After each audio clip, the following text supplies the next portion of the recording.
Shalom saudara-saudara yang terkasih dalam Tuhan. Mari kita membaca kitab Matius pasal 1 ayat 18 sampai ayat yang 25. Namun pada bagian ini kita hanya akan membaca ayatnya yang ke-21 saja. Firman Tuhan bunyinya demikian: Ia akan melahirkan anak laki-laki dan engkau akan menamakan dia Yesus, karena dialah yang akan menyelamatkan umatnya dari dosa mereka.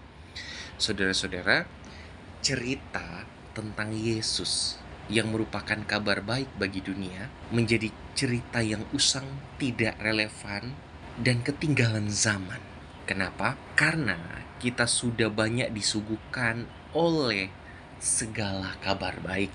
Kabar baik kenaikan gaji, kabar baik mendapatkan pasangan hidup, kabar baik mendapatkan kabar anak-anak hidup berprestasi dan naik jabatan, dan apalah hal-hal lain yang diinginkan dunia.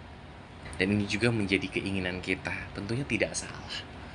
Tapi sayangnya kita memandang kabar baik itu semua lebih penting daripada kabar baik tentang kelahiran Kristus bagi dunia. Saya curiga mungkin ini juga yang dipikirkan Yusuf pada waktu dia mendapatkan kabar pasangannya mengandung, padahal mereka belum hidup sebagai suami istri yang sah dan belum bersetubuh. Bagi Yusuf, ini justru menjadi berita duka bagi saya, bukan berita sukacita. Maka mungkin kita sepakat dengan Yusuf bahwa kelahiran Kristus tidak menarik dan hanya membawa sedikit musibah atau mungkin besar musibah itu.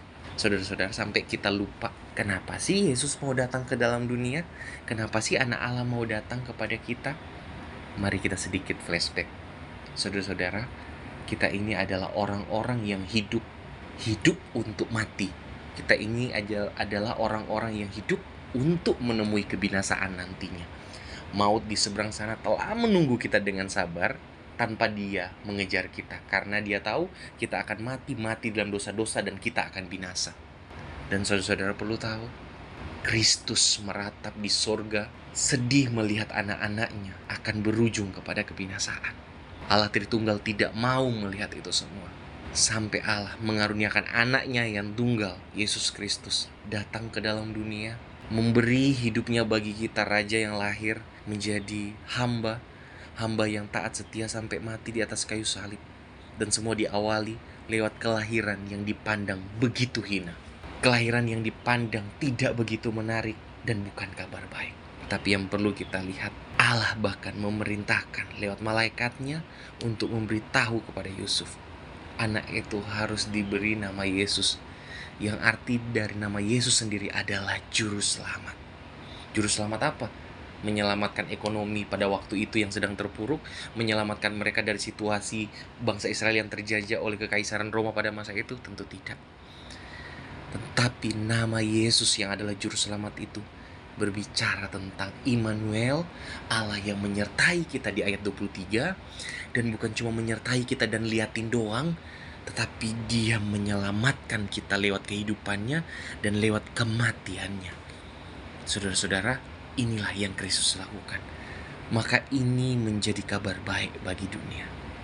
Namun pertanyaan bagi kita, benarkah ini benar-benar kabar baik untuk kita?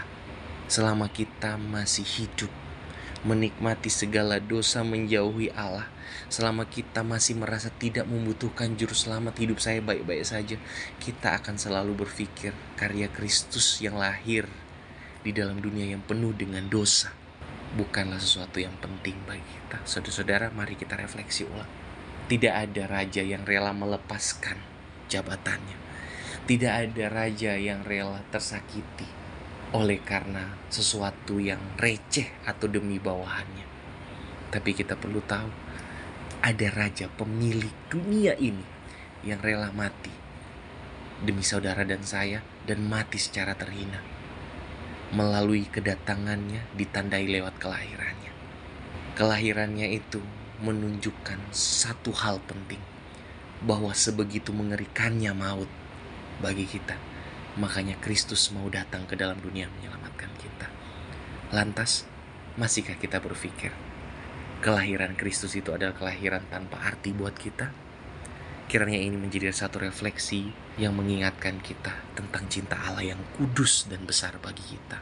Kita berdoa, Tuhan terima kasih Engkau telah memberikan hidup-Mu bagi kami. Ajari kami untuk memuliakan Tuhan lewat kehidupan yang telah mengalami penebusan ini. Biarlah hidup kami menjadi hidup yang selalu memuliakan Allah.